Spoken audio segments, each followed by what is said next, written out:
भगवद गीता, मन की शांति के 5 सूत्र। एक गांव में अर्जुन नाम का एक कुम्हार रहता था। वो बहुत प्रतिभाशाली था, लेकिन उसका मन हमेशा अशांत रहता था। मेरा बर्तन सबसे अच्छा क्यों नहीं है? लोग मेरे काम की तारीफ क्यों नहीं करते? यही चिंता उसे घेरे रहती थी। इस उथल पुथल में उसके हाथ कांपते और उसके बनाए बर्तन टूट जाते। एक दिन हताश होकर अर्जुन अपना काम छोड़कर नदी किनारे चला गया। वहां उसने एक शांत और तेजस्वी वृद्ध व्यक्ति को बैठे देखा, जिनका नाम कृष्ण था। उनके चेहरे पर अद्भुत शांति थी। अर्जुन उनके पास गया और अपनी सारी चिंताएं बता दी।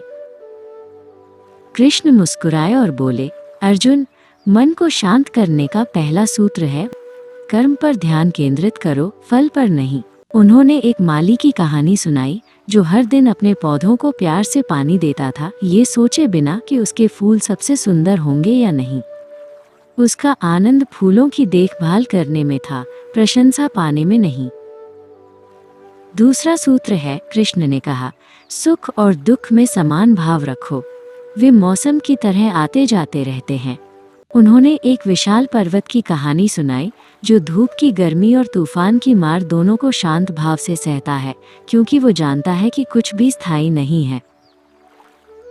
अर्जुन ने पूछा, लेकिन यह कैसे संभव है? कृष्ण ने उत्तर दिया, तीसरे सूत्र से, अपनी इंद्रियों को नियंत्रित करो, जैसे कछुआ अपने अंगों को अपने कवच में खींच लेता है।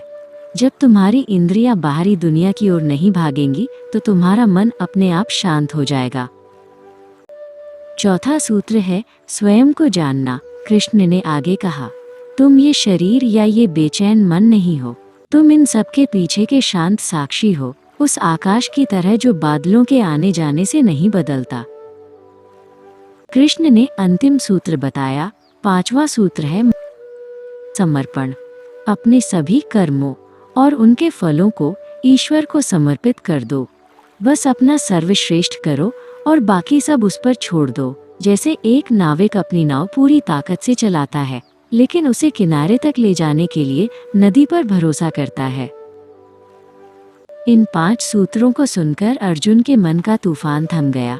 उसे लगा जैसे उसके सिर से एक बड़ा बोझ उतर गया हो। उसने कृष्ण को हृदय से धन्यवाद दिया।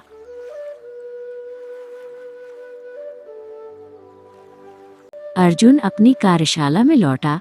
इस बार जब वो चाक पर बैठा, तो उसके मन में कोई चिंता या प्रतिस्पर्धा नहीं थी।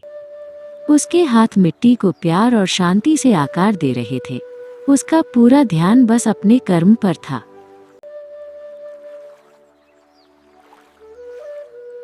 उसने एक सुंदर सुडौल बर्तन बनाया, लेकिन इस बार उसकी खुशी उस बर्तन की सुंदरता से नहीं, बल्कि उसे बनाने की शांत प्रक्रिया से आई। अर्जुन ने मिट्टी का बर्तन बनाना ही नहीं, जीवन जीने की कला भी सीख ली थी।